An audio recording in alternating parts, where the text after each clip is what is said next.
Moi, j'aime bien Saint François. Il parlait aux oiseaux. Il paraît même qu'il parlait aussi aux loups. Ce sont des histoires, tout ça. Non, il a vraiment existé. C'est même lui qui a eu l'idée de la première crèche. C'était à Greccio, pour la messe de minuit. Il a fait venir un âne et un bœuf dans l'église. Dans l'église? Ça ne devait pas sentir bon.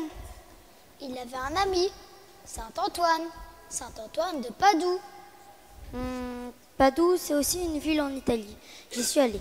En son honneur, les gens lui ont construit une église énorme.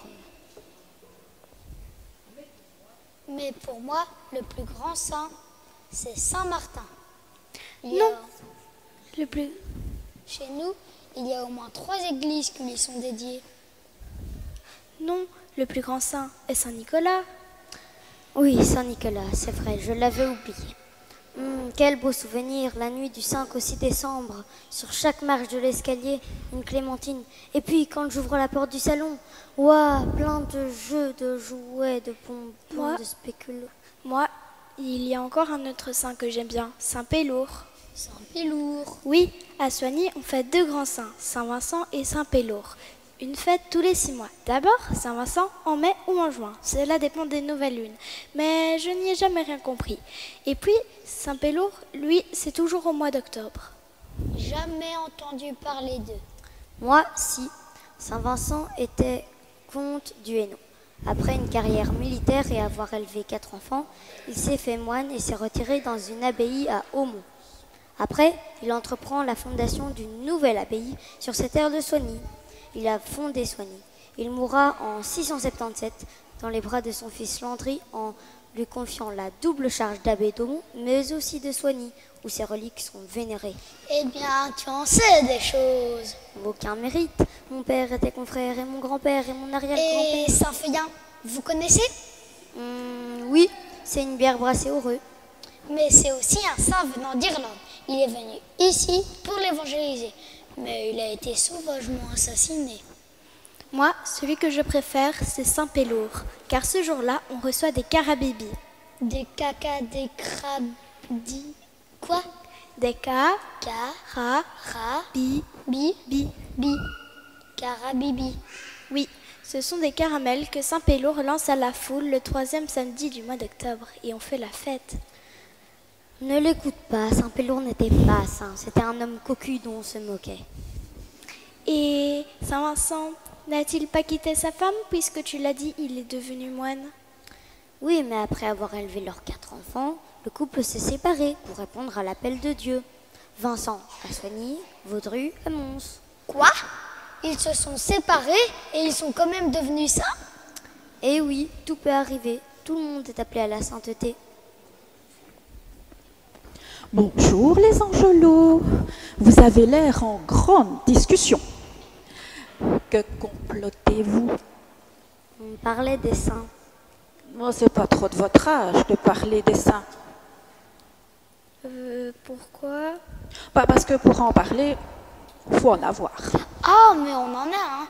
Saint-Martin, Saint-Vincent, Saint-Pélour, Saint-Nicolas, Saint-Martin. Saint-Martin. Ah, j'ai mieux compris maintenant. Mais pour en revenir à votre sujet, savez-vous qui sont ces saints? Ben justement, on se racontait leurs histoires. Et toi, es-tu sainte? Moi, je m'appelle Joséphine et je suis ange gardien. Tu n'as pas l'air d'être un ange, tu n'es pas habillé comme un ange.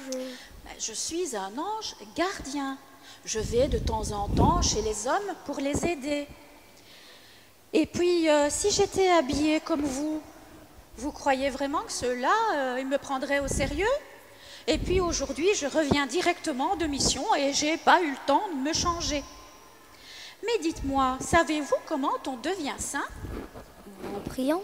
En étant gentil avec tout le monde? En lisant la Bible? En donnant tout ce qu'on a? Oui, et en vivant dans le cœur de Dieu. Mais y a-t-il eu toujours des saints? On ne sait pas.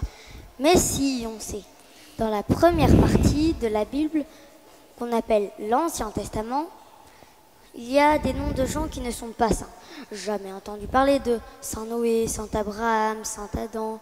Mais dans la deuxième partie, qu'on appelle le Nouveau Testament, il y a par exemple l'Apocalypse de Saint Jean, les lettres de Saint Paul. Bravo. Mais pourquoi 2 parties dans la Bible? Quel est l'événement qui a provoqué cela? Pourquoi l'Ancien et le Nouveau Testament? On a appris à l'école en 1789, il y a eu la Révolution française entre les temps modernes et la période contemporaine. Il y a peut-être eu aussi une révolution entre l'Ancien et le Nouveau Testament. Raconté par Saint Luc et Saint Matthieu. Il y a qu'un cheveu sur la tête à Matthieu, mais il y en a deux testaments, l'Ancien et le Nouveau. Mais il y a qu'un cheveu sur la tête à Matthieu. Il y a 2 testaments, l'Ancien et le Nouveau. Il y a qu'un cheveu sur la tête à Matthieu. C'est plus de mon âge, hein, tout ça.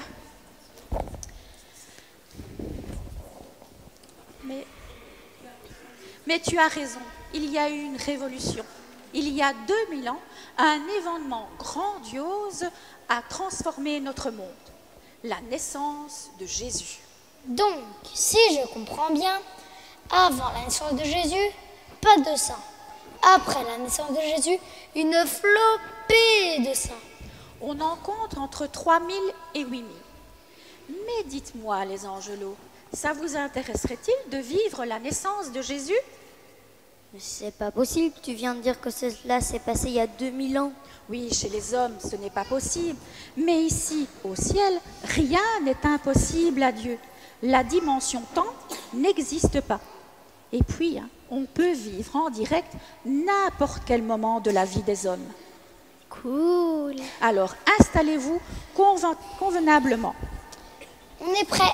Lancez les images. Regardez et écoutez.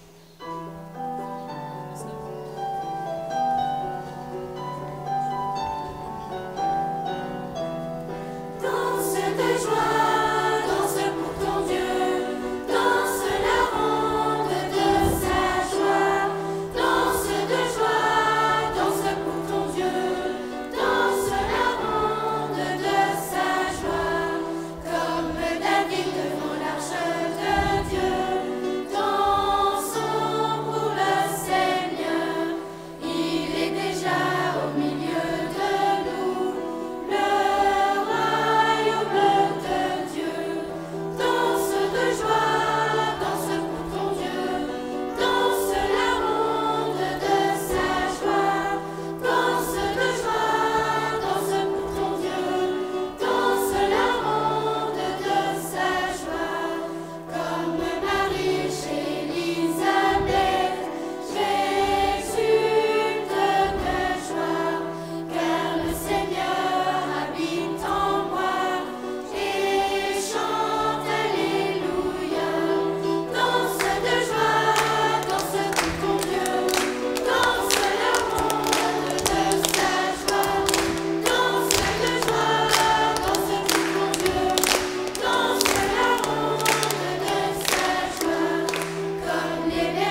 Et toi, Bethléem, le plus petit des clans de Juda, c'est de toi que me naîtra celui qui doit régner sur Israël.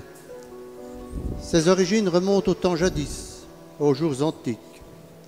C'est pourquoi le Seigneur les abandonnera jusqu'au temps où il aura enfanté celui qui doit enfanter. Alors le reste de ses frères reviendra aux enfants d'Israël. Il se dressera, il fera paître son troupeau par la puissance du Seigneur, par la majesté du nom de son Dieu. Ils s'établiront, car alors il sera grand jusqu'aux extrémités de la terre. Quel charabia, je n'ai pas très bien compris. Moi non plus. Ce que vous venez d'entendre est l'annonce de la naissance de Jésus, le Fils de Dieu, par le prophète Michée. Ah, Gabriel, c'est magnifique. Les anges veulent vivre la naissance de Jésus, ce phénomène grandiose qui a transformé notre humanité. Dieu qui se fait homme, Dieu qui prend les traits d'un tout petit bébé. Ah, d'accord, Joséphine. Eh, venez ici, les angelots. Savez-vous que c'est moi qui ai annoncé à Marie qu'elle allait être la mère du Sauveur? C'est toi, Gabriel? Et habillé comme ça? Eh ben oui, comme ça. Et te rappelles-tu exactement ce que tu lui as dit? Ah, je lui ai dit, sois sans crainte, Marie, car tu as trouvé grâce auprès de Dieu. Voici que tu vas être enceinte. Tu enfanteras un fils et tu lui donneras le nom de Jésus. Il sera grand et sera appelé le Fils du Très-Haut. Et Marie, elle a dit oui, comme ça, tout de suite. Oh non, non, non. Elle a demandé des explications. Elle accepte bien sûr, mais elle veut comprendre. Elle a les pieds bien sur terre, Marie. Elle m'a demandé, mais comment cela se fera-t-il? Et qu'est-ce que tu lui as dit? Je lui ai dit, l'Esprit Saint viendra sur toi, et la puissance du Très-Haut te couvrira de son ombre. C'est pourquoi celui qui va naître sera saint, et il sera appelé le Fils de Dieu. Et voici que ta parente Élisabeth est elle aussi enceinte d'un fils dans sa vieillesse. Elle en est déjà à son 6e mois, elle qu'on appelait la stérile, car rien n'est impossible à Dieu. Jamais je n'aurais pu retenir une phrase aussi longue et aussi difficile. Facile, tu prends ton smartphone et tu tapes Marie, mère de Jésus, point d'interrogation, ok, point d'interrogation, et tu envoies. Quand Marie entend mon message, elle est prête à prendre tous les risques pour le service de Dieu. Le risque d'être enceinte, alors qu'elle n'est même pas encore mariée avec Joseph. Le risque d'entendre les commères de Nazareth jaser derrière elle. Le risque de faire pleurer de honte ses parents. Mais tous ces risques, elle les prend, parce qu'elle est sainte. Comme Saint-Pélour. La voilà. On dirait qu'elle veut parler. Ou chanter.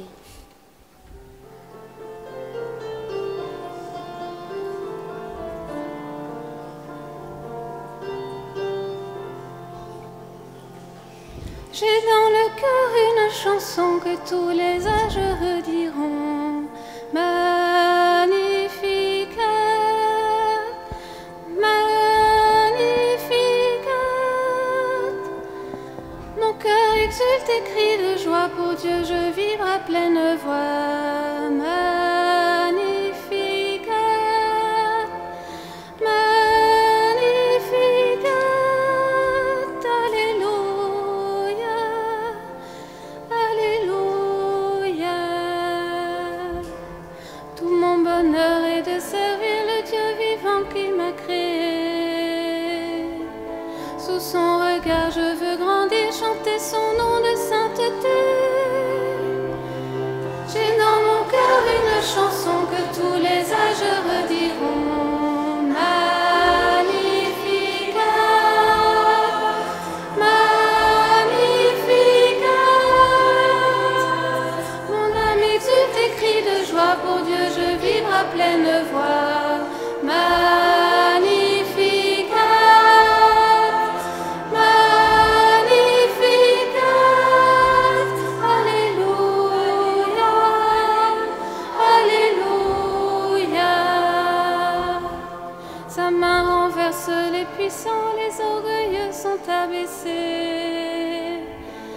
Mais la femme et le sans-argent, Dieu le reçoit à son banquet.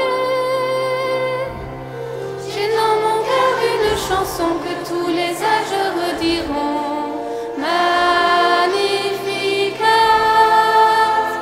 Magnificat. Mon âme exulte et crie de joie, pour Dieu je vibre à pleine voix. Magnificat, Magnificat. Alléluia, Alléluia.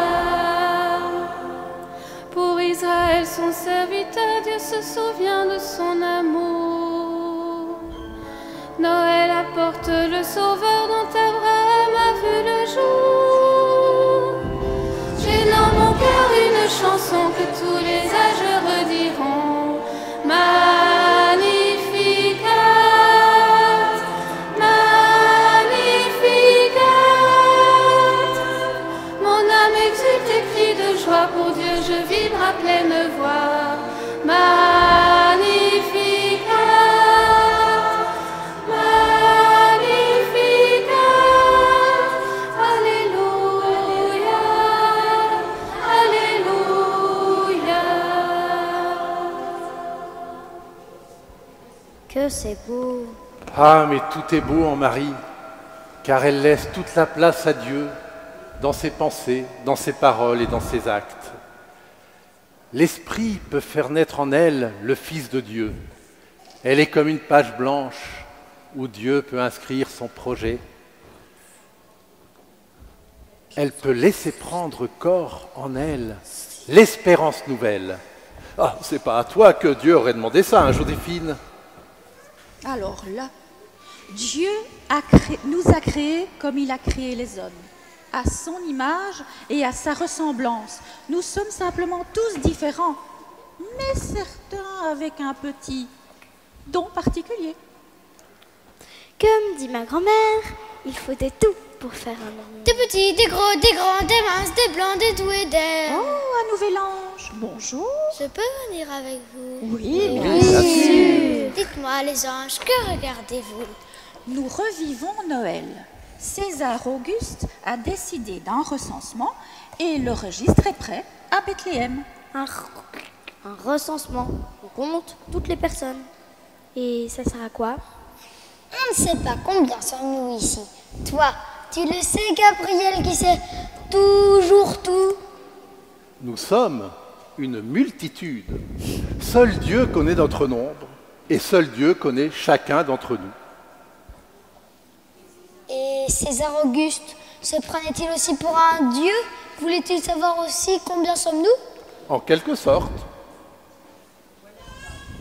Voilà un homme. C'est Joseph. Joséphine connaît Joseph? Oui, Joséphine connaît Joseph. Et c'est lui qui va donner le nom à Jésus. Marie donne la vie à Jésus, mais c'est Joseph qui l'introduit dans la condition de l'homme. C'est par lui que Jésus reçoit des racines dans un peuple, dans une lignée, celle de David, celle d'Abraham. Et comme il y a un recensement, Joseph doit aller à Bethléem. Pourquoi? Parce que comme vient de te le dire Gabriel, Joseph est de la lignée de David et David est né à Bethléem.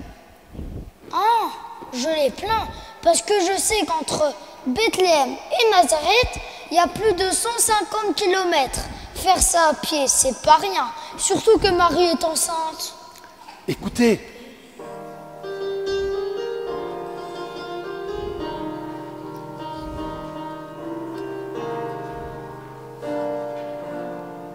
on m'appelle Joseph et je suis ton ami, autant que ton mari.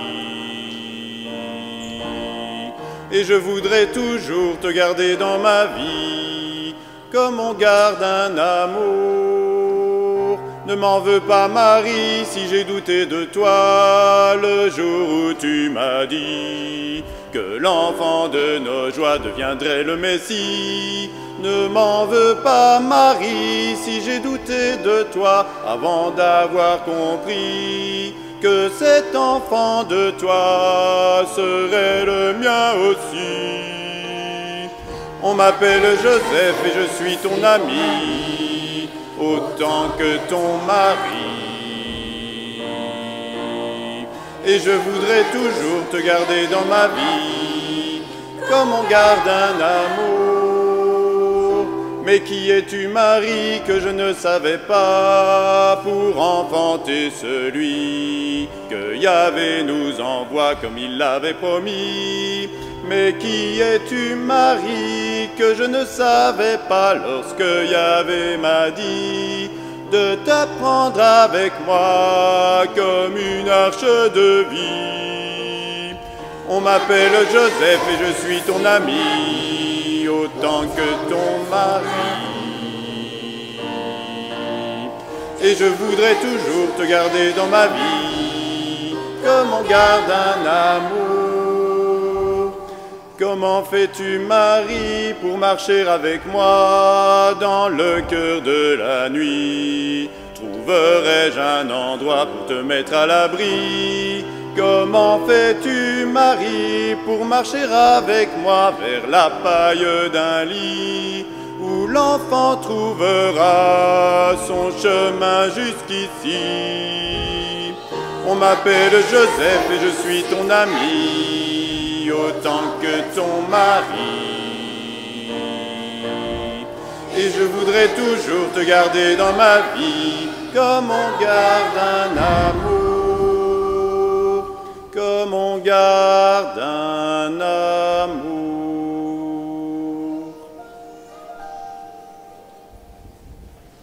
Un brave, Ah, ce... vous avez entendu, Joseph?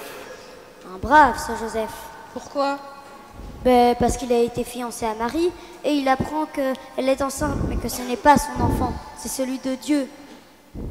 Quand il apprend que le Fils de l'homme qui va naître en elle est le Fils de Dieu, eh bien, il s'efface. Moi, si cela m'était arrivé, je m'en serais vanté et j'aurais joué à la vedette. Être le père du Fils de Dieu, waouh! Bon, Marie et Joseph, ils sont là, et puis, que va-t-il se passer? Dites-moi, les anges. Ils vont partir pour Bethléem, la ville de David. Et Bethléem, en hébreu, vous savez ce que ça veut dire? Maison du vin. Maison du pain.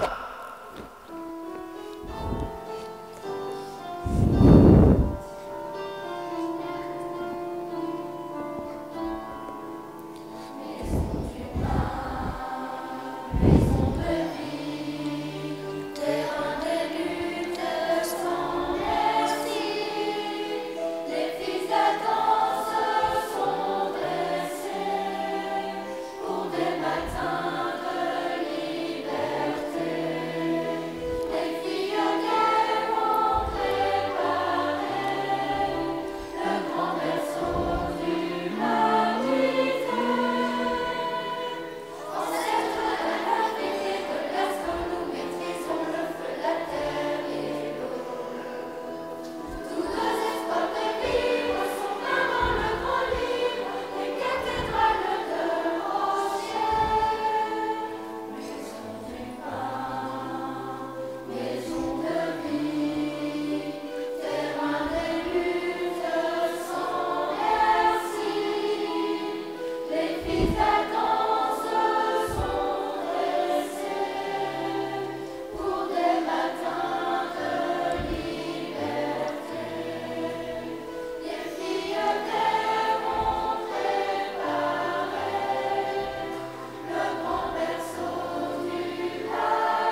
Ça y est, Marie. Je crois qu'on est arrivé. Quoi, Joseph? Ça? Bah oui, que veux-tu? Tu as bien vu, toi aussi, que tout est plein à craquer. Personne ne peut trouver un abri à Bethléem. C'est à cause du recensement. Chut. Essayons quand même encore, Joseph. J'ai peur. Écoute, Marie, nous avons parcouru la ville en tous sens, en vain. Bon, bien sûr, ce n'est pas un palace, mais bon, nous sommes casés. Et par surcroît, nous avons la compagnie d'un âne et d'un bœuf. Ah, et puis, il y a de la paille. Sais-tu, Marie, que des milliers de personnes rêveraient d'habiter dans ça, comme tu dis? C'est tout de même incroyable que cette naissance doive avoir lieu dans ce taudis. Le Fils de Dieu. L'ange m'a dit il y a 9 mois, il sera grand, il sera appelé le Fils du Très-Haut. Dieu lui donnera le trône de David, son père, et il sera roi pour l'éternité.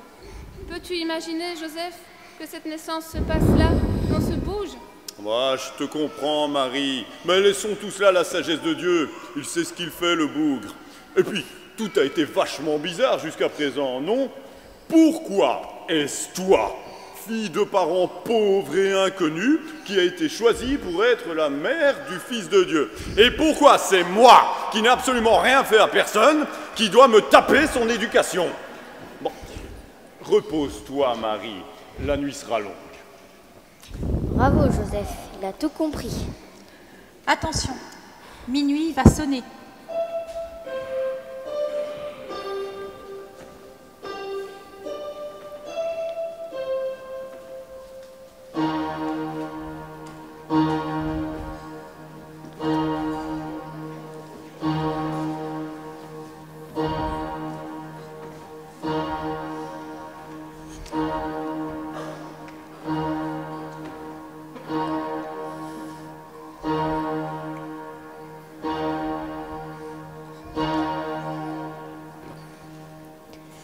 Le voilà!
Quel beau bébé!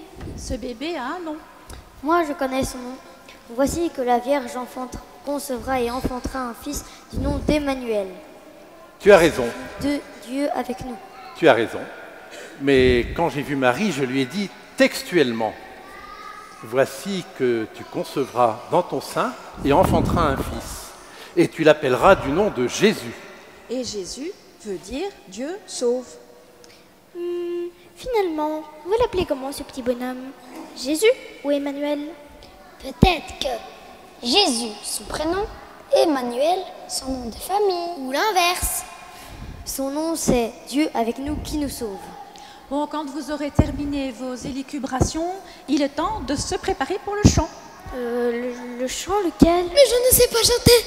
Mais si, tous les anges savent chanter. Attendez, regardez. Marie enveloppe Jésus de l'Emmanuel dans des bandelettes. Mais je sais pas comme ça qu'il faut faire.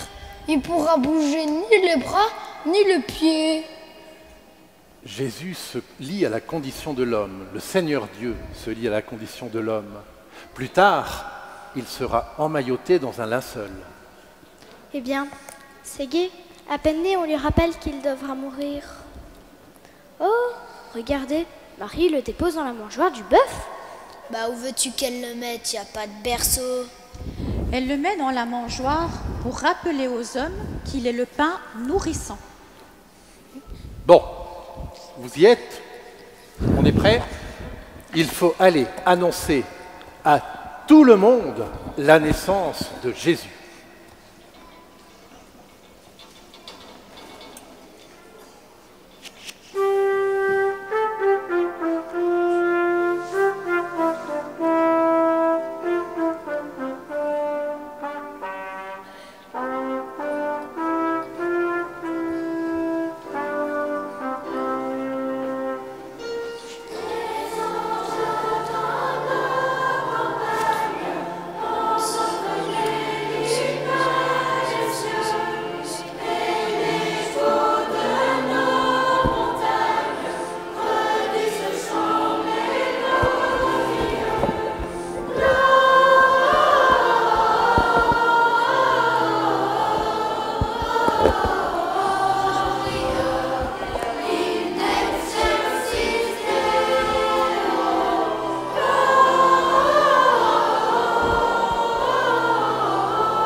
Pour qui a-t-on chanté? À qui a-t-on été porter la nouvelle de la naissance de Jésus l'Emmanuel?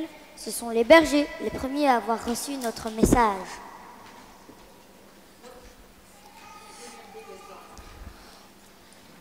Regardez les anges. Ils se mettent à parler. Ils n'ont pas l'air de savoir où aller. Attendez, je vais les aider.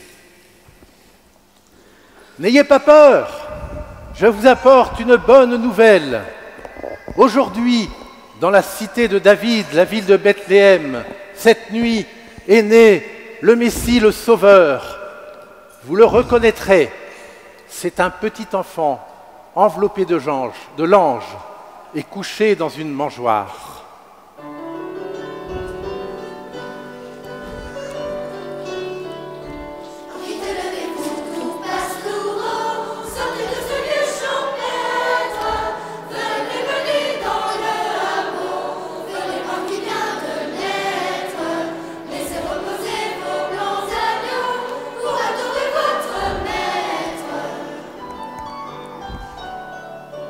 Dans l'obscurité d'un pauvre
sais pas vous, mais moi je me sens tout chose.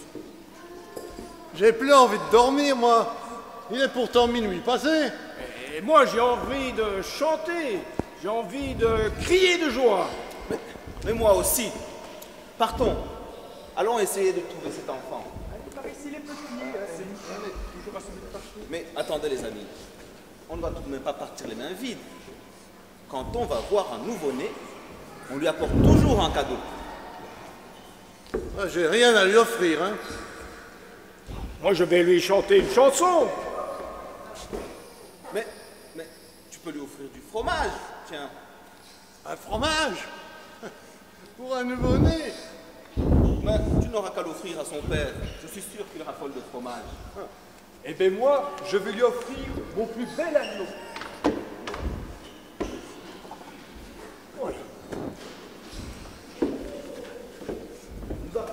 Nous approchons les amis.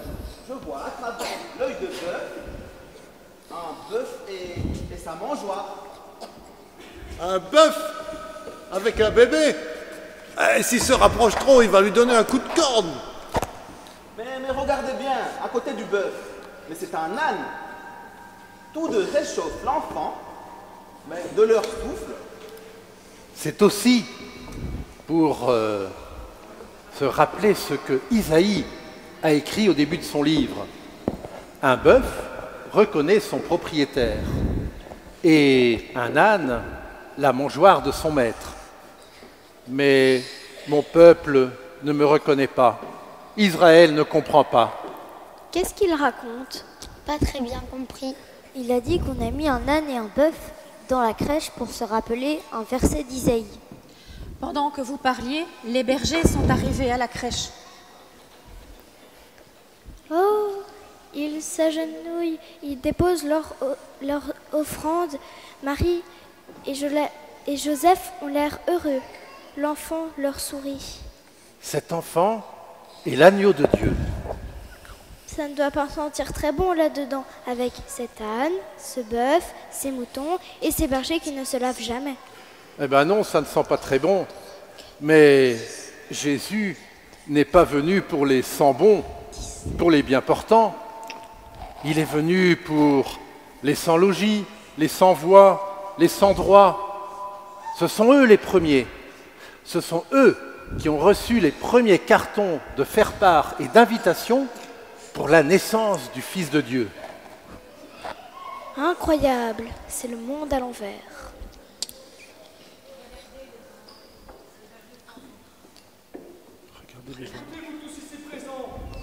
Cette nuit, nous avons vécu une histoire formidable. Oui, nous dormions comme d'habitude à la belle étoile. L'étoile des bergers. Lorsque tout à coup, des milliers d'anges. Des milliers? Alors, un de ces anges... D'attends, des anges. Non. Éblouissants. Un de ces anges, le patron de la compagnie, sûrement. Tu as entendu, Gabriel? Il t'appelle le patron. Et il a dit, je vous annonce une bonne nouvelle qui vaut pour toute l'humanité. Le Seigneur, le Christ, est né à Bethléem et il est couché dans une crèche. Et voilà, maintenant que nous vous avons annoncé la bonne nouvelle, excusez-nous, mais nous avons hâte de retourner à la mangeoire. Eh bien, ils sont pressés, mais on les comprend. Qu'est-ce que c'est que ce tintamarre?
ils sont beaux, ces hommes! Qu'est-ce que c'est que ce cirque?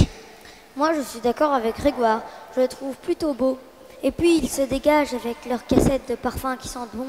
C'est vrai, on ne sent plus la puanteur des bergers. Joséphine, Gabriel, qui sont ces gens bizarres là-bas? Ce sont des étrangers. Ils ne s'habillent pas comme nous, ils ne parlent pas comme nous et ils ne mangent pas comme nous.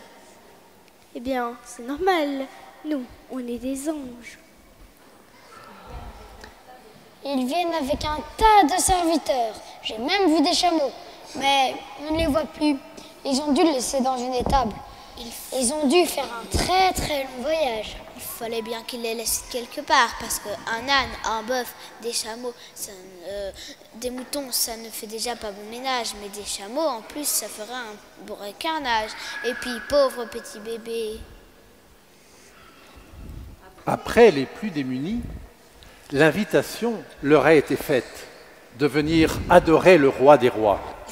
Oh, ils sont venus de loin, ces mages. Ils sont venus d'Orient, guidés par une étoile.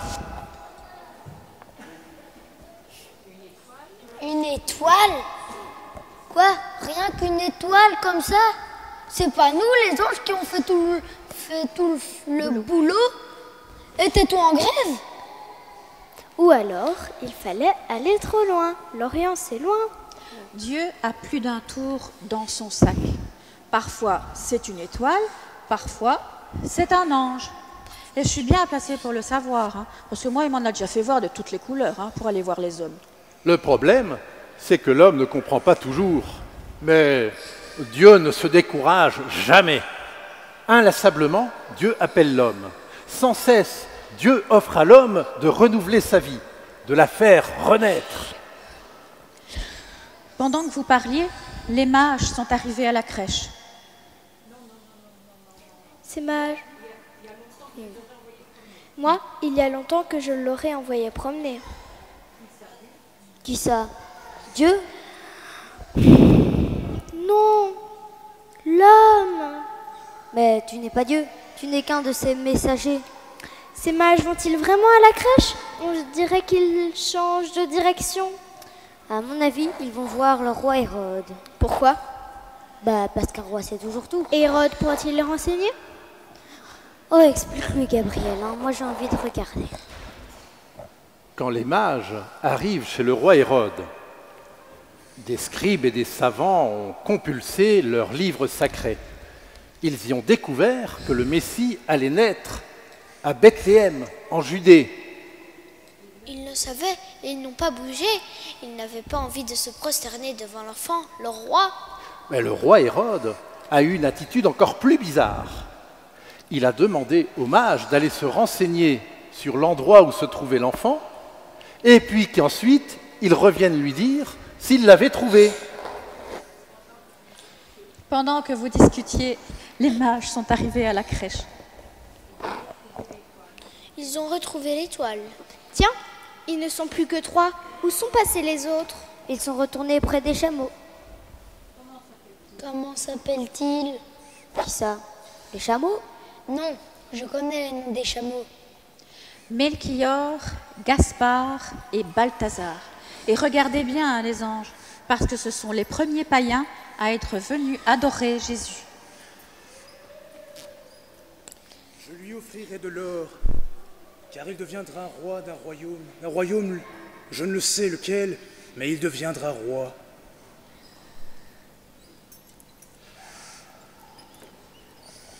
J'offre de l'encens, car des hommes et des femmes de toutes les nations à travers le monde rendront un culte à cet enfant. J'offre de la myrrhe pour soigner ses blessures et l'embaumer lors de sa sépulture, car je pressens que son destin sera exceptionnel. Oui, mais hélas, il connaîtra aussi de grandes souffrances. Curieux comme cadeau de naissance.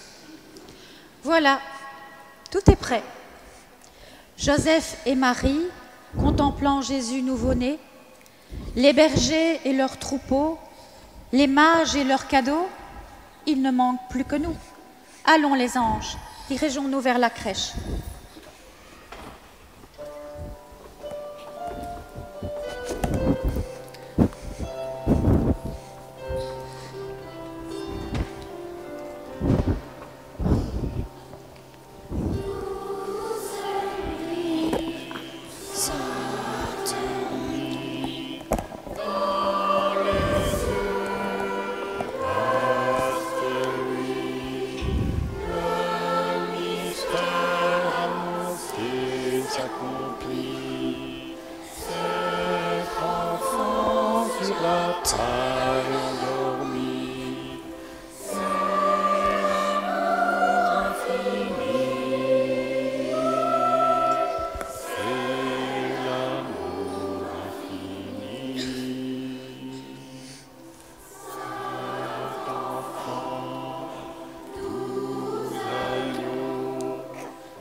J'aurais dû éteindre, hein.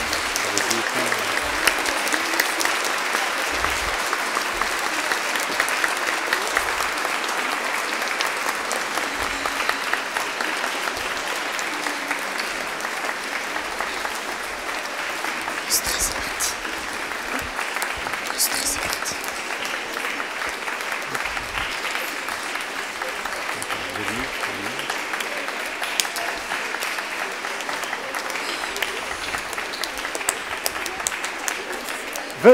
Allez, venez près de moi, les angelots. Venez près de moi.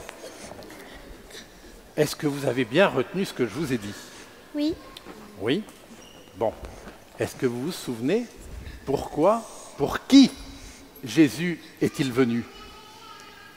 Pour nous tous. Pour les sans. Pour les sans-logis, pour les sans-droits. Les sans-dents. Pour les sans... Les descendants. Les descendants, non. Pour tous les sans. C'est ce que tu avais dit.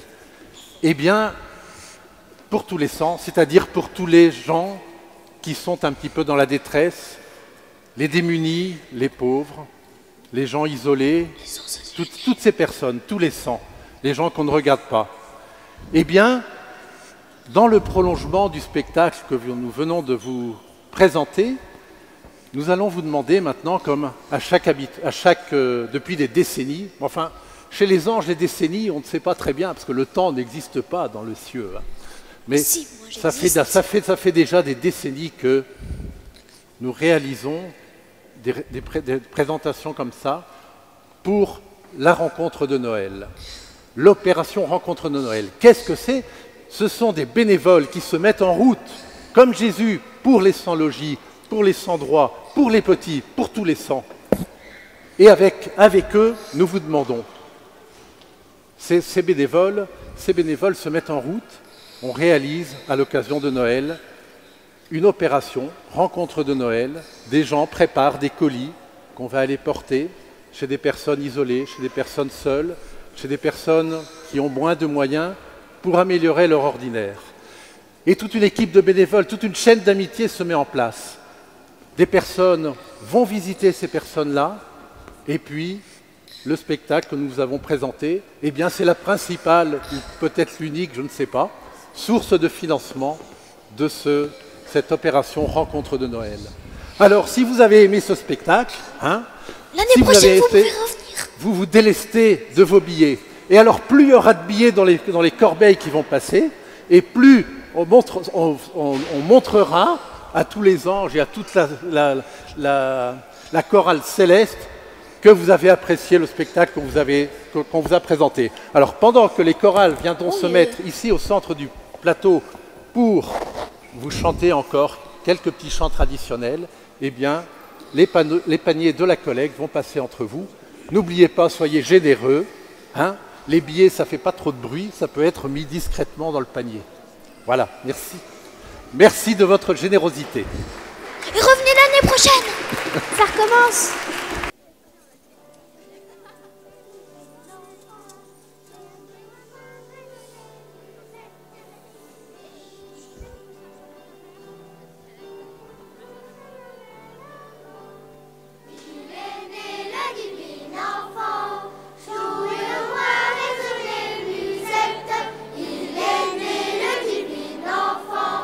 Chantons tous son avènement depuis plus de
Avant le dernier chant, je voudrais, en votre nom à tous, remercier très chaleureusement tous ceux et celles qui ont participé à la belle réalisation de ce spectacle de Noël.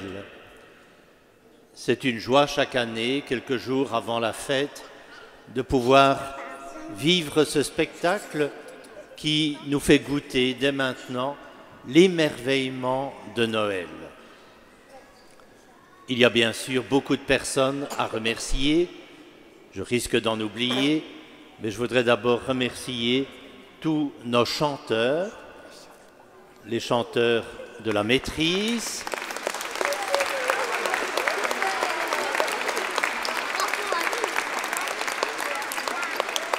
les grands jeunes de Color Shake,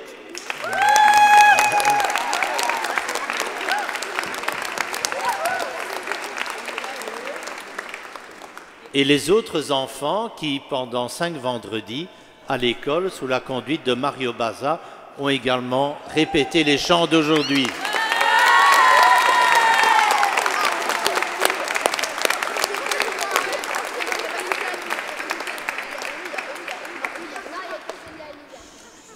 Un tout grand merci à nos acteurs, les anges, grands et petits.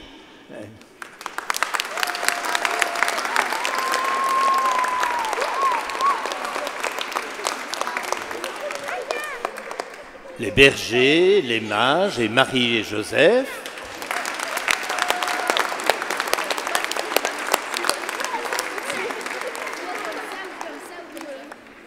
Un merci tout spécial à celle qui a conçu depuis de nombreuses semaines et qui s'y est attelée avec beaucoup de cœur et d'énergie, Marie-France.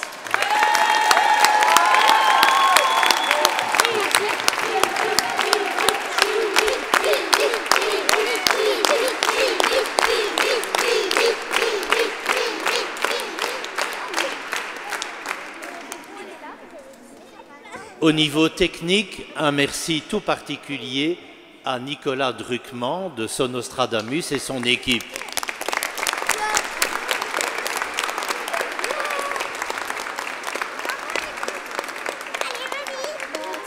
C'est grâce à lui que nous avons eu une très bonne sonorisation et ça n'est jamais facile pour autant d'acteurs dans la collégiale, ainsi que les beaux éclairages.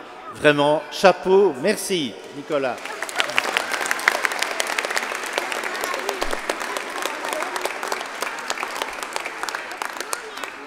Merci aussi à nos sacristains, Cécile et Étienne, qui ont aménagé l'espace.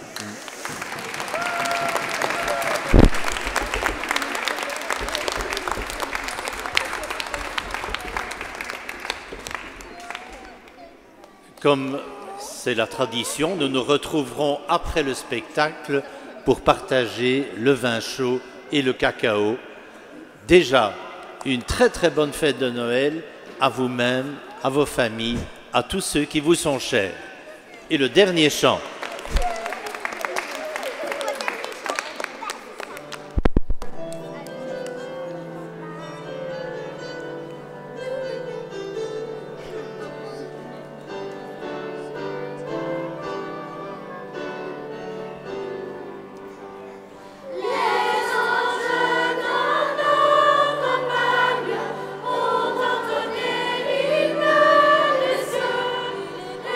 Et les côtes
Allez, merci à tous.